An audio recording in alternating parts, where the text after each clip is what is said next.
This is Platinum Northwest TV News. Good evening and thank you so much for joining us. I'm Philadelphia Mangoeng. Let's take a look at the news making headlines. First up, the family members of the retrieved Zamazamas urged to get in touch with the investigating team, and a family near Draaihouse get assistance from government after their house gets damaged. In the business news, Godongwana budget speech to reflect on the MTBP's projections. And in the sports news, Daniyal Matthews becomes the first cyclist of color to win the South African national road title. We begin here. The SAPS have requested members of the public who do not know where their next of kin are and they know or suspect that they were working in and around Kuma and Stilfontein as Zamazamas to please get in touch, in contact rather, with the investigating team at the Stilfontein police station. Here's SAPS spokesperson Brigadier Sabata Mokgwabona with more details. Those who come are requested to bring along their official identification, which will be used in the drawing of DNA samples. A total of 18 samples have been taken since the beginning of the identification process last week. Enquiries regarding the identification process can be directed to Colonel Francois Jacobs at 082-373-8216. In other news, please note that images may be disturbing to some viewers. The Senyase More family in Draaihouse village near Taung are happy for the assistance that they received from government. This after their 3-roomed house got damaged by strong winds after heavy rainfall. This led to the family being homeless and 3 members of the family injured. According to the family spokesperson Thabo Senyase More, strong winds damaged roofs and furniture in the house. In more news, the Umkhonto weSizwe Party has taken action against Duduzile Zuma Sambudla over inflammatory social media posts deemed unacceptable and in breach of its disciplinary code. She has been ordered to issue a public apology, and the party will initiate a disciplinary process with failure to comply potentially resulting in termination of her membership and removal from party responsibilities.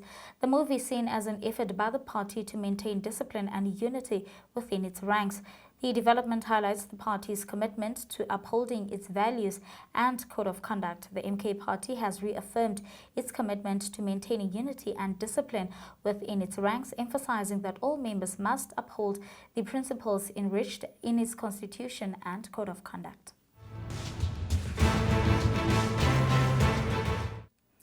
Moving on to international news now, United States President Donald Trump has threatened to cancel the Israel-Hamas ceasefire deal if all hostages held in Gaza are not released by noon on Saturday, saying that all hell will break loose. Trump's comments come after Hamas announced a delay in the releasing of the next batch of the Israeli hostages until further notice. Hamas has accused Israel of breaking the agreement. In response, Israel has raised its state of military readiness around Gaza.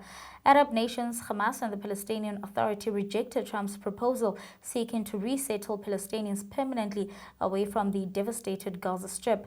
Trump is expected to meet with Jordan's King Abdullah II, whose royal court earlier condemned what it referred to as attempt to annex land and to displace the Palestinians. With that, let's take a look now at the business news. In the business news, Finance Minister Enoch Godongwana is said to deliver his budget speech on Wednesday, which is expected to align with the medium-term budget policy statement projections. Now, the speech will likely focus on the implementation of reforms to stimulate economic growth, address the pressing issue of stagnant revenue, and meeting the country's spending requirements. Now, Godongwana will be closely watched by economists and stakeholders who are eager to see how the government plans to navigate the current economic challenges. The minister's budget speech allocations are also expected to provide insight into the government's priorities for the upcoming fiscal year.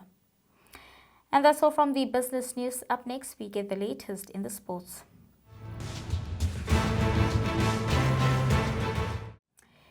In cycling news, in a significant achievement for South African cycling, Daniyal Matthews from Paarl made history on Sunday by becoming the first cyclist of color to win the elite men's title at the South African Road Championship. His victory highlights not only his remarkable talent and perseverance, but also represents a meaningful advancement in promoting diversity within the sport.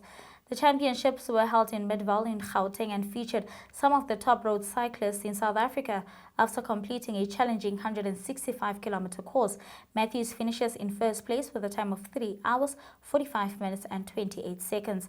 Matthews says that the South African Road Championship represents the most challenging competition in the country, requiring riders to have several factors align in their favor to succeed against the strong field.